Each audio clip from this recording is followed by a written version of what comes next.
នេះគឺជាទស្សនវិជ្ជាក្រុមគណៈកម្មយាត្រាបានបន្តស្ទឹងរោហិនី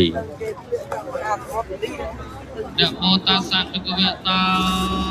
អរហតោសម្មាអូតាសៈពិកវៈតោអរហតោសម្ពន្ធសា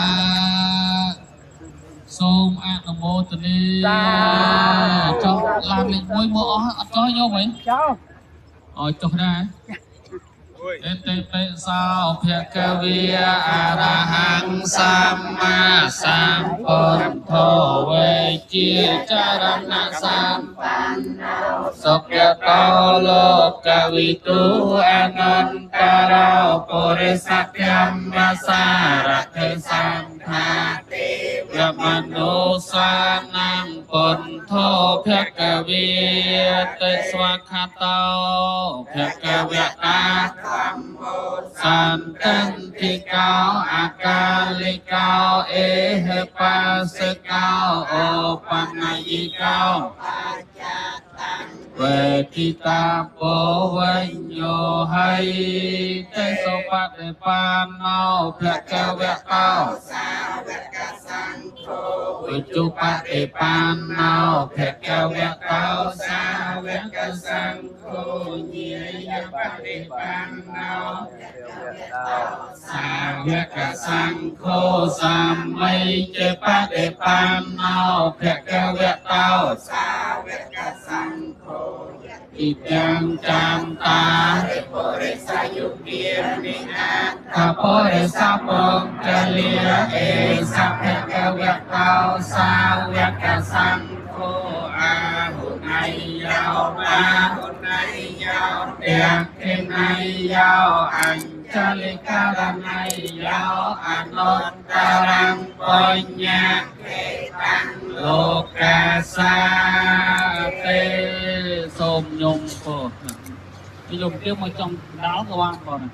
មកត្រង់នេះអូមកហើយសូមអនុមោទនា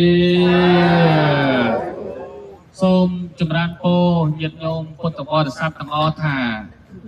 គ្រាន់តែជាស្ទឹងមួយ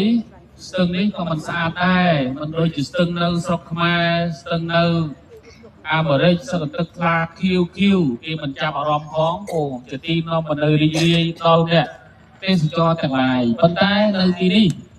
ជាញោមស្ទឹងនេះឈ្មោះថាស្ទឹងរោហនីបើភាសាគេហៅថាស្ទឹងរោហនីវាជាប់រឿងរ៉ាវជាមួយនឹងត្រកូលទាំងពីរហៅថាសក្យត្រកូលនិងកលយៈត្រកូលកលយៈវង្សសក្យវង្សពុទ្ធមេតានិងពុទ្ធបិតាក្នុងកាលនោះញាតិញោមព្រះសម្មាសម្ពុទ្ធចង់ម្ចាស់ព្រះអង្គទ្រង់គង់នៅក្នុងវត្តនៃក្រោតរៀមកាលពីយើងទៅល្ងាចមិញកាលដែលព្រះអង្គគង់នៅនេះស្រាប់តែទម្លុះរវាងនគរទាំងពីរនឹងយូរយារណាស់មកហើយគោរវាងទឹកនេះប៉ុន្តែមិនទាន់ដល់ថ្នាក់ខំសាច់ដាក់គ្នាលីភៈលីអពុទ្ធៈលីដូចជាពេលនេះទេក្នុងពេលនោះញាតិញោមទឹកទីនេះទាំងអស់ខាស់អស់ហើយពលនៅសល់តែស្ទឹងរស់អីនេះញាតិញោមស្ទឹងរស់អីញាតិញោមឃើញតែទៀបឃើញតែដីខ្សាច់ទៅឃើញទឹកចឹងប៉ុន្តែខែប្រាំងគាត់ចេះខ្លះទេញោមលោកមានទឹកហូរទៅជាហូរហើយចឹងអូខូបប្រាំងខូបផ្សារបើនេះបើខែផ្សារវាអាចទឹកលេចដល់ណាបើដល់ខែប្រាំងនឹងចឹងបងទៅប៉ុណ្្នឹងឯងមានដីមានទឹកអីចឹងហើយចឹងហើយកន្លែងនោះមានហៅថាទឹកខះអស់គ្រប់កន្លែងទាំងអស់មិនដឹងទៅរកទឹកនៅទីណាខ្លាចអស់មកខាងបងអញ្ចឹងហើយបាននាំគ្នាតាមមកដណ្ដើមស្ទឹងរស់នេះព្រោះស្ទឹងរស់នេះគឺជាខណ្ឌសីមារបស់ប្រទេសទាំងពីរគឺនគរ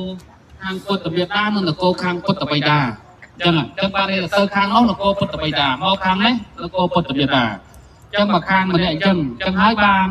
ដោយសារខ្វះទឹកក៏នាំគ្នាមកធ្វើសង្គ្រាមដណ្ដើមកាន់កាប់ទឹកស្ទឹងនេះបងនិយាយពីនាំគ្នាទៅថាច្រើនណាស់បងនាំកម្លាំងកងទ័ពអីជាច្រើនមកខាងហ្នឹងចិត្តនឹងធ្វើសង្គ្រាមព្រះសម្មាសម្ពុទ្ធព្រះអង្គម្ចាស់ព្រះអង្គទ្រង់ឃើញថាតកូលទាំងពីរបើតថាគាត់មិនទៅហាមគាត់ទេអាចនឹងមានបញ្ហាទៅធំអាចនឹងមានកម្មពៀនឹងទៀតតចំនួន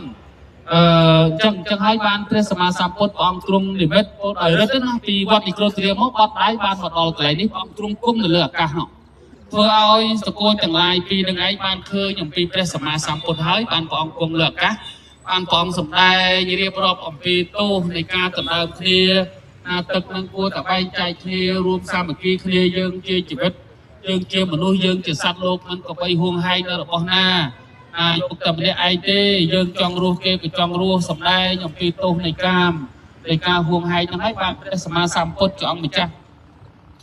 ពួកនៅទាំងអស់បខាំខាងស្ដាប់ហើយបានព្រះអង្គសម្ដែងអំពីការចេញបួសអំពីអតតន្តសូត្រអតតន្តសូត្រអំពីបព្វជិសូត្របព្វជិសូត្រនឹងផងបានស្ដាប់ជាប់ពធទេសនាញាតិញោមទាំងសក្យវង្ស500នាក់កុលបុត្រទាំង500នាក់ដែលធ្វើទាហានដែលត្រៀមធ្វើសង្គ្រាមនឹងកលយៈវង្ស500នាក់សំទោស250នាក់ក៏ចូលបួសក្នុងសំណាក់ព្រះរាមាប្រភាសម្ដែងពីការចេញបួសហ្នឹងចឹងហើយបានព្រះសម្មាសម្ពុទ្ធព្រះអង្គម្ចាស់ទ្រង់រងាប់នៅអធិការទាំងឡាយដែលកើតឡើងរវាងត្រកូលទាំងពីរហ្នឹងឲ្យស្ងប់រងាប់ក្នុងកាលនោះហើយទឹកស្ទឹងនេះគឺជារបស់បដិភិគ្មានរបស់នរណាម្នាក់ទេគឺជារបស់សាធារណជននៃនគរទាំងពីរអ្នកណាចង់យកក៏យកទៅខាងនេះក៏បានខាងនោះក៏បានត្រូវគ្នាចាប់ពីពេលនោះធ្វើឲ្យអធិការទាំងឡាយស្ងប់រងាប់តាំងពីពេលនោះរហូតដល់តែចប់រាជវង្សនៃព្រះសម្មាសម្ពុទ្ធក្នុងកាលនោះសូមអនុមោទនាមិនតែប៉ុណ្្នឹងទេថែមទាំងបានពោះទាំង500នាក់ទៀតក៏នឹងភិក្ខុទាំង500អង្គនោះហើយបន្តមកទៀតញាតិញោមពុទ្ធបរិស័ទនៅទីនេះស្ទឹងរស់អានេះព្រះអនន្តខាងពុទ្ធមេត្តាខាងមេត្តានៅខាងនេះដែរបៃតានៅខាងនោះអញ្ចឹងដល់អញ្ចឹងហើយពេលដែលព្រះអនន្តបានគ្រប់បជន120ឆ្នាំជន120ឆ្នាំក៏បានមកប្រតិនិព្វានស្ទឹងរស់អានេះ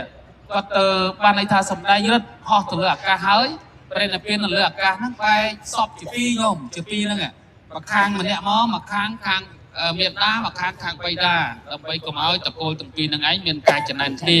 ហើយបន្ទាប់មកបែងចែកសាកសពហើយបានលោកចូលប្រតិនិព្វានសូមអនុមោទនាហើយចប់ទៅប៉ុណ្្នឹងរស់ថ្ងៃហ្នឹងដែររាជបុត្ររបស់ព្រះអង្គគឺរាហុលកុមារលោកនឿយណាយមកជួបឃើញមេត្តាឃើញអីទាំងអស់អញ្ចឹងទៅលោកនឿយណាយពលលោកមួយតាំងពីក្មេងនោះអាយុ37ឆ្នាំញោមអូលេងចង់នៅហើយសុំបិតាចូលនិព្វានហើយសុំព្រះអង្គយាងចូលនិព្វាននៅឋានតាវតឹងឯណោរឿងរ៉ាវចប់ពាក់ព័ន្ធគ្នាអញ្ចឹងឯងអនុមោទនីនេះជាស្ទឹងរស់ហនីស្ទឹងប្រវត្តិសាស្ត្រ